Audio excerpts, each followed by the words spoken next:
so honored to have Courtney in my channel. Welcome to Modern Soul Review, and we have one more friend. Could you introduce yourself, Jinho? Yeah, hi, I'm Jinho Kim from the US, 재미교포. And I'm writing a book on Korean cooking philosophy. Wow, sounds so cool. And then, yeah, Jinho is the friend of Courtney, and he became a good friend of mine as well. Yep. All right, today we all watched the hot Bridgerton. Oh my god. Love it. Oh, yeah. Actually, Bridgerton is very notorious somewhat for its colorism and the alternative universe, and then somewhat, it's mixed with the historical factors and the modern things, and then I see some people are not happy with that outfit on that one, especially like the costumes. Mm-hmm. What? I thought everything was like amazing. Really? Oh, okay. Like I thought they put a lot of thought into the sets, and the costumes are pretty close to like, I mean, of course the colors, they're obviously doing that for like video purposes and to really make it pop. I thought they did with casting was on point, so hot. So we all know, so hot.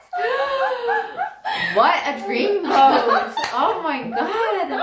I think the intersection of like just showing more race and bringing more diversity into the program, I thought was really refreshing, and we had kind of discussed it. I mean, Shonda Rhimes is probably a big part of that, like because she is a Black woman and she does bring a different perspective into a period drama, which I think every Jane Austen movie that I've seen, it's been directed by like a white guy, primarily, of course, like a white cast. Yep. And so this was, I thought, really refreshing and different. Okay, so what do you guys think about this? Could it be a blackwashing, sort of? Somebody criticize that. I think it's usually the way that I understand it is like the opposite, cultural appropriation, where white people take things of indigenous culture and then they make it more white, and it becomes more profitable. So I never really heard of blackwashing. I think the reason why I felt this was interesting is that almost every piece in that era that you've done, people of color are of a bottom hierarchy, right? You don't see any aristocracy who are people of color.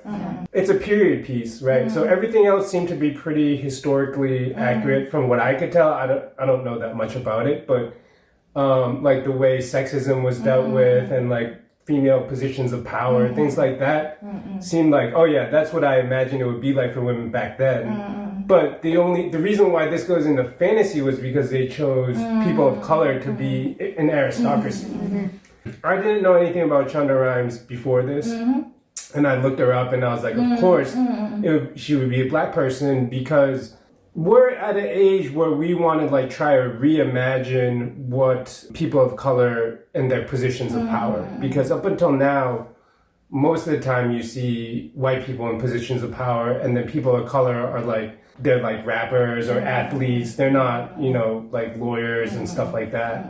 Okay, so speaking of Shonda Rhimes, personally, I cannot think of Shonda Rhimes when I see that Queen Charlotte, because I thought she was kind of engraving her spirits to Queen Charlotte, so she'll be observer and the control of that universe. So. Maybe that's my wish. That's my wish. So I mean, her company is called Shondaland. Yeah, Shondaland. Right. So I think it's that's a fair guess. Yeah. If you ask me. I think it was like a very symbolic gesture to put the queen as a Black woman, person in the highest power. Like mad respect for that. Like I think that is something that not many TV shows take a chance and go into that. Like I think I'm excited for maybe next season if there's even more like diversity in cast too. So for the normal common Korean viewers, that was the crazy point to watch Right. Queen Charlotte is a black woman, and then Right. what this show is talking about, and then that's the first obstacle to understand Right. that wholly in a right way. I mean, but the as time goes by, and when I visit into that stories, that's so understandable, and then I can see her agony as a black woman, and also Queen of England. It was so fantasy, but it's so sociable into modern life, you know. Yeah. Right. So it was so cool. And then of course that Duke, Yeah. Duke, he's So iconic. So can you describe? Wow. Honey, Slow wake up, down. wake up, Calm wake down. up. Slow down. Oh my god. But she, Get her a glass of water. Get her a glass of water, please. Ice bucket. Okay, because she already confessed she got a boyfriend in the market. I hope He's my friend. He's my friend. You can't be doing this. I hope he gotta go doesn't tell see him. this. I hope he does not watch this. Okay, that's secret. Can't stop, won't stop. I can't stop, won't stop. Okay, so specifically what point was so attractive to you that Duke? I mean, what isn't? I think. Oh my god. I think it was okay. So I think the actor is just the finest man I have ever seen. Eyes on him.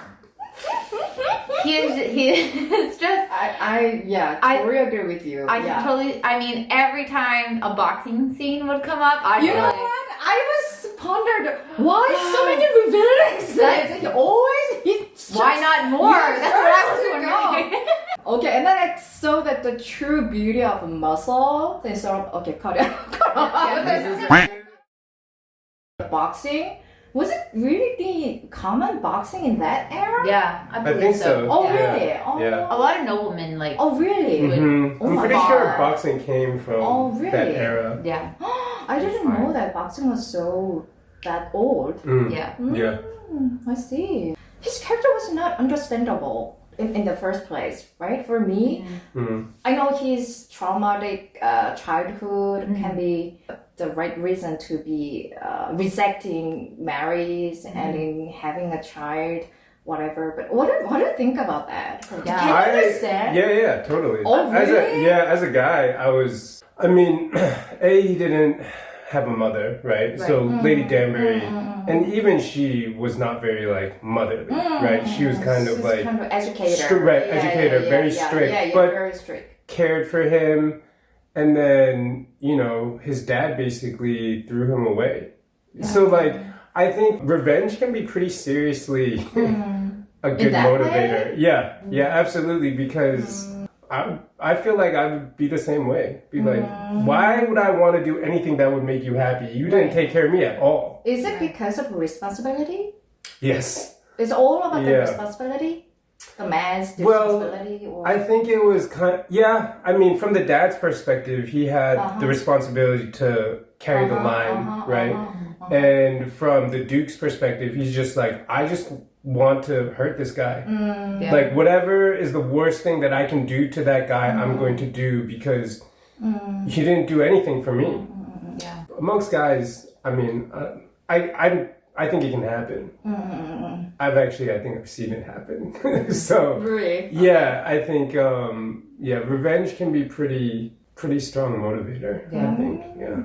He's kind of not living for anything. Yeah. Which I think like is the interesting thing about this whole series is kind of like he's saved by love. Like she's the one who's like, Dude.